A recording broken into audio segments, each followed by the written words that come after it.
But moving to our other top story tonight and staying with West Bengal, but the news here is of another Chief Minister.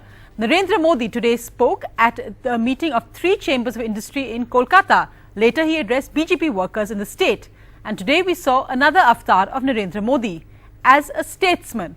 In this case, speaking for the states, making common cause for all any non-UPA states and what he termed as discrimination by the centre against them. He also praised the Mamata government liberally during his speech to the Chambers of Commerce, making new allies and influencing people, expanding the BJP constituency in a state where it has no MLAs and just one MP, Jaswant Singh from Darjeeling. That's our big debate tonight.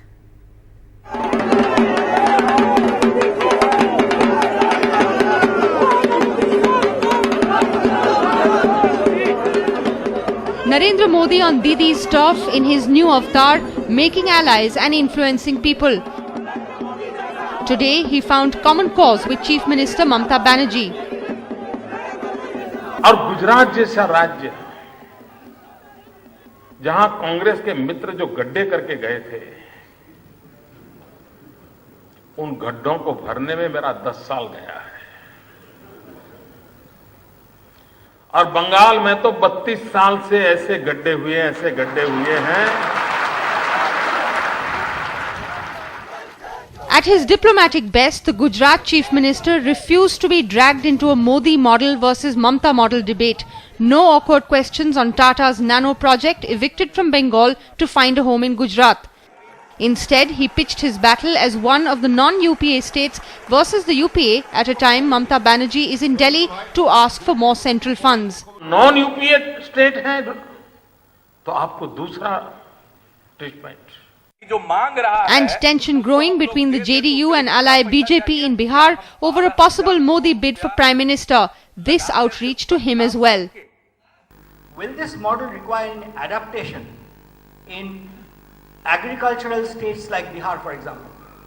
एक जिले का model बगल के जिले में भी वैसा का वैसा लागू होगा, ऐसा कभी होता नहीं। अकॉर्डिंग टू रिक्वायरमेंट इसमें मॉडिफिकेशन जरूरी है, मोडिफिकेशन नहीं।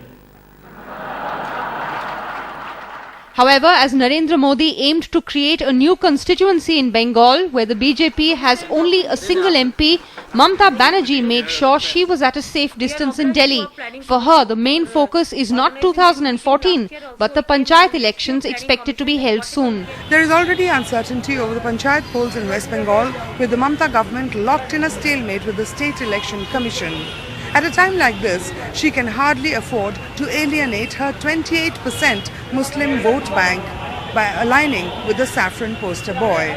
The BJP, meanwhile, has made it clear that their objective in getting Modi to Bengal was much more than wooing Bengal ink. Now look at the posters of Modi out on the streets of Kolkata, and that'll tell you a story. The BJP is hoping the Modi magic will work in the state and help the BJP to create a new constituency.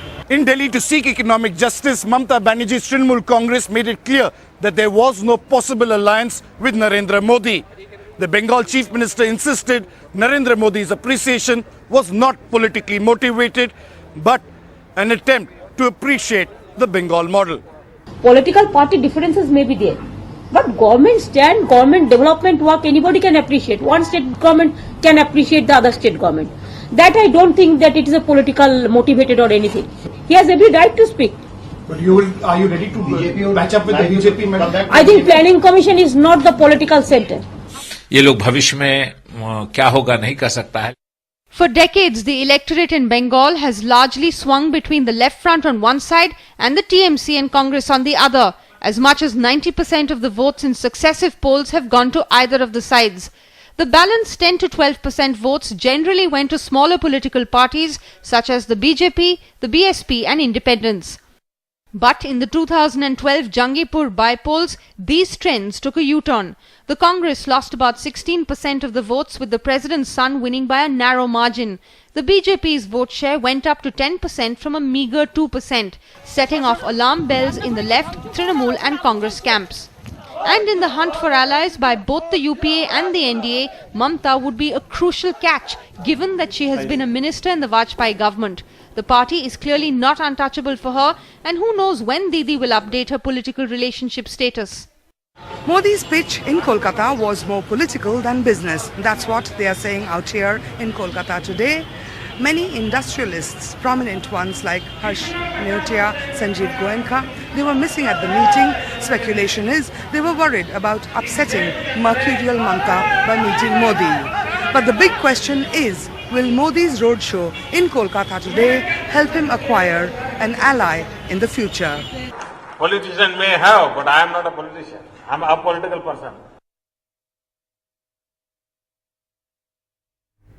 How to make allies and influence people. Well, the closing words there from Narendra Modi when asked on Prime Ministerial ambitions. I am not a politician, I am an apolitical person. So the rebranding of Narendra Modi, interesting in West Bengal. Joining me tonight is Chandan Mitra, Rajya Sabha MP of the BJP, who accompanied Mr. Narendra Modi today in his visit to Kolkata. Also with me, Hanan Molla of the CPIM, senior member of the CPIM National Executive as well. Also joining me tonight, Pradeep Bhattacharya, Rajya Sabha MP, President of the PCC of West Bengal. I'm also joined by Swapan Dasgupta, senior journalist, and Deepak Jalan. Now, he heads the MCC Chamber of Commerce and Industry, one of the chambers which invited Narendra Modi to actually speak today. Chandan Mitra, you heard Modi-Deepa Banerjee's report and the interest really at the outreach, many would say, by Narendra Modi to the Mamata Banerjee government and the praise for her. What was behind that? No, I don't think, if you look at it very carefully, it was not really praise for Mamata Banerjee. It was an appreciation of the difficulties she faces because of 32 years or 34 years of CPM misrule. And Mr. Narendra Modi was trying to make the point that all non-Congress, non-UPA governments are always discriminated against by the centre. He said Gujarat faces the same thing, West Bengal is facing the same, and I think that is the sense in which he was reaching out, because the larger non-Congress, non-left alliance, you see, instead of talking about a non-Congress, non-BJP alliance, the idea should be a non-Congress, non-left alliance across the board.